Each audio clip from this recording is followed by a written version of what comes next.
बिस्मिल्लाहिर्रहमानिर्रहीम। अस्सलाम वालेकुम। सबसे पहले तो ये मोहतरम वकील साहब जिस तरह की लैंग्वेज आज तक यूज़ करते रहे हैं वालदेन दुआ ज़हरा के वालदेन के खिलाफ, या जो इनका अंदाज़े बयां रहा है, उस पर थोड़ी देर के लिए हम उसे साइड पे रखकर इस प्रेस कॉन्फ्रेंस के हवाले से इसका थोड़ा सा लीगल ऑपरेशन करते हैं ना। जो बातें इन्होंने की हैं, जो मुद्दा इन्होंने उठाया है इस प्रेस कॉन्फ्रेंस में, उस पर बातें करते हैं। क्योंकि मैं पढ़ाता भी हूँ मल्टीपल यूनिवर्सिटीज़ में लॉ स्टूडेंट्स को, और पिछले 26-27 साल से प्रैक्टिस में हूँ लॉ की।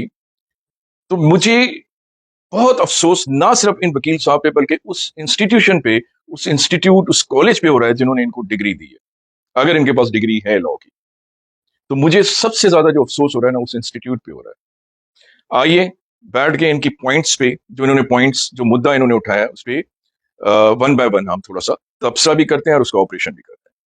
जी, पहले तो आइए देखते हैं उनका मुद्दा क्या है, वो कहते क्या है, और उसके बाद उसको रिस्पॉन्ड करते हैं। मेरा नाम अली जाफी है, मैं लीगल एडवाइजर हूँ दुआ और ज़हीर था। जी, मैं इसकी थोड़ी सी एक्सप्लेनेशन करना चाहूंगा। ये केस क्या है। ये बच्ची जब घर से आई, अगवा की एफआईआर करवाई गई कि बच्ची हमारी अगवा हो गई है।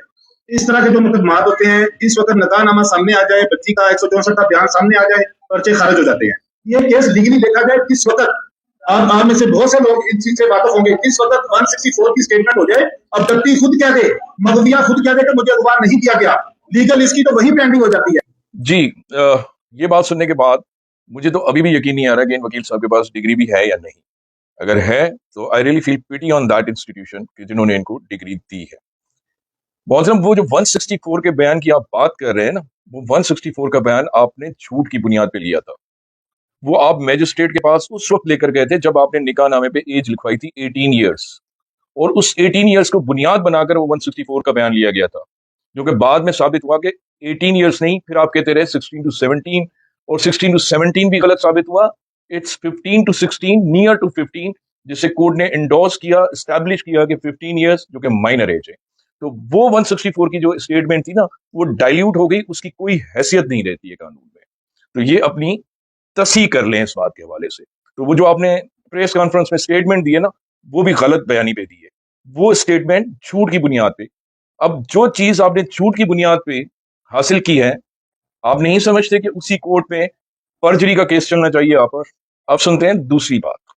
जबकि दुआ ज़हरा जो है वो बालिग है, किसी अदालत ने उसको माइनर नहीं कहा और वो अपनी मर्जी से अपने शौहर के साथ रहना चाहती है। जी मोहतरमा, आप बिल्कुल ही गलत बयानी से काम ले रही हैं, और ये कह रही हैं कि किसी भी कोर्ट ने उसे माइनर डिक्लेयर नहीं किया है। उसे माइनर डिक्लेयर किया जा चुका है। एडिशनल डिस्ट्रिक्ट एंड सेशन जज ईस्ट की कोर्ट में मेडिकल रिपोर्ट को बुनियाद बनाकर, जिस मेडिकल रिपोर्ट ने कहा था कि बच्ची की एज जो है 15 टू 16, नियर टू 15 है, उसे स्टैब्लिश किया कोर्ट ने और डिक्लेयर किया कि बच्ची की एज 15 ईयर से माइनर है। तो कोर्ट से वो डिक्लेयर हो चुकी है माइनर।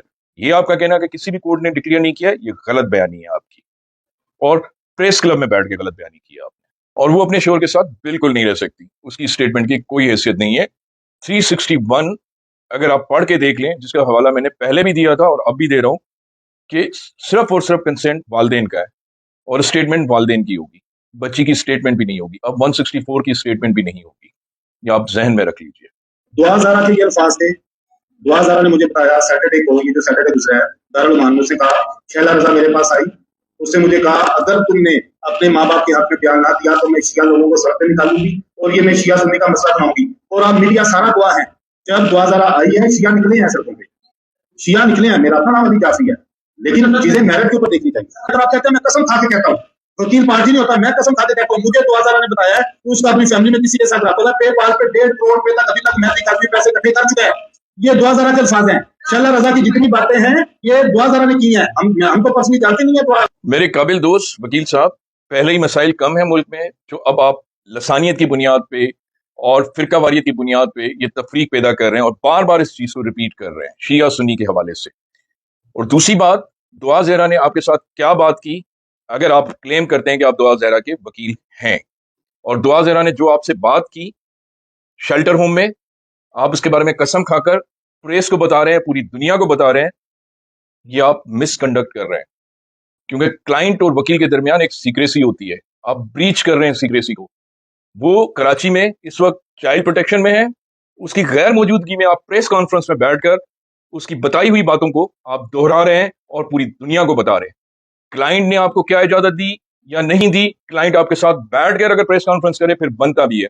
क्लाइंट कराची में है, माइनर है, डिक्लेयर हो चुकी है, और ये प्रोफेशनल मिसकंडक्ट आप कर रहे हैं, और इस बेसिस पे, इस बुनियाद पर आपके खिलाफ कंप्लेन फाइल की जानी चाहिए, बल्कि पंजाब बार काउंसिल को एक्शन लेना चाहिए कि आप किस तरह से अपने क्लाइंट की सीक्रेसी, उसकी इजाजत के बगैर, उसकी गैर मौजूदगी में, जब वो वहां पर मौजूद नहीं है, आप इस तरह से आवाम को बता रहे हैं और पूरी दुनिया को बता रहे हैं।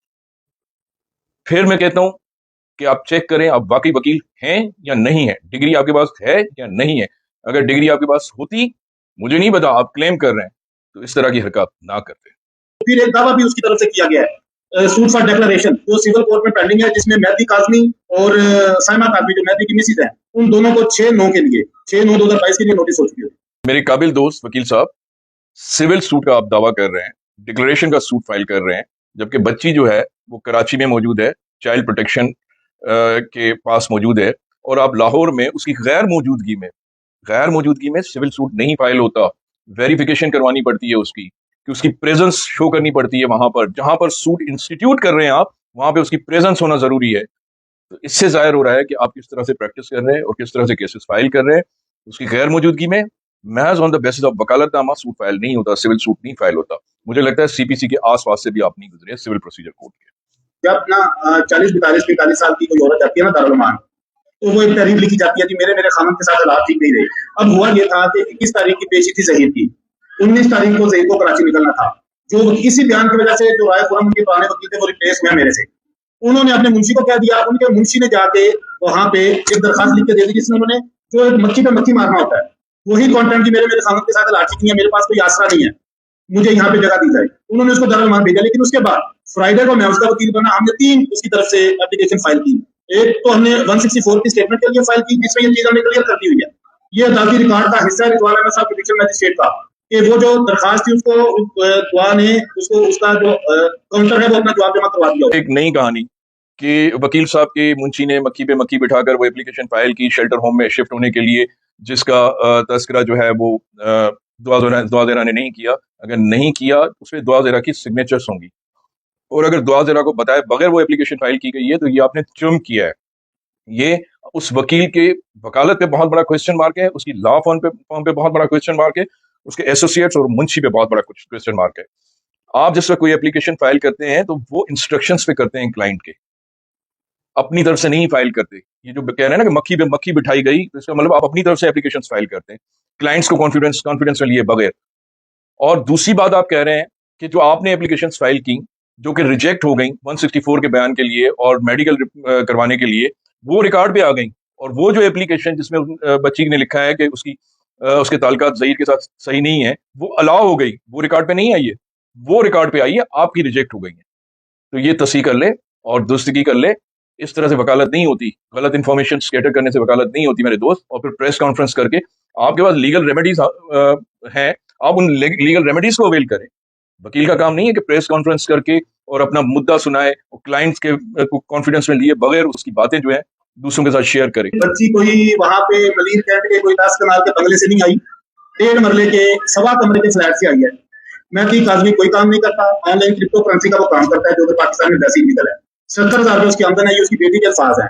ज़हीर का प्लॉट था बहरिया टोल में जो 26 लाख उसने बेचा है, जिसमें उनसे लिया हुआ था, अपना केस लड़ रहा है। उसके भाई का प्लॉट था जो पहले उन्होंने बेचा है, वो उन्होंने अपना केस, अभी भी उनके घर से हम रात को विजिट करके आए हैं, 3 मरले का घर, सब इन्होंने डबल स्टोरी रेंट पे लिया हुआ है, जिसके ऊपर वाला पोर्शन दुआ का दिया हुआ था। अपने पेरेंट्स से ज्यादा इन्होंने उसको खुश और आजाद रखा है। बच्ची किस घर से आई है, कितने छोटे घर से आई है, वो एक अलग बात है।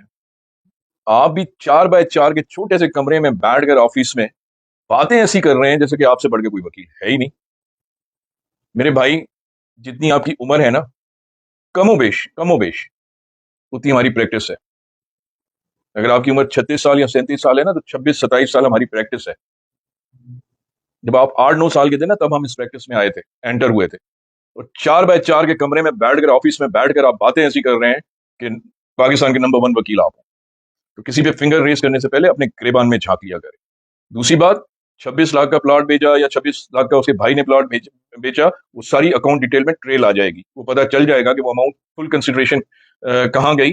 वो जो अमाउंट जिसमें बेचा है उन्होंने 26 लाख की, वो कंसिडरेशन आनी चाहिए ना, उनके रिफ्लेक्ट होनी चाहिए ना उनके अकाउंट में से। तो वो कोर्ट में एप्लीकेशन फाइल करके वो देखा जाएगा कि उन प्लॉट्स की क्या हैसियत थी और क्या लीगलिटी थी, किस तरह से उन्होंने वो प्लॉट हासिल किया और किस तरह से उन्होंने बेचा और किस तरह से वो पीसेस दी हैं। ये सब चीजें रिकॉर्ड का हिस्सा है और रिकॉर्ड पे आएंगी। तो अपने गिरेबान में जरूर झांके किसी पे फिंगर रेस करने से पहले।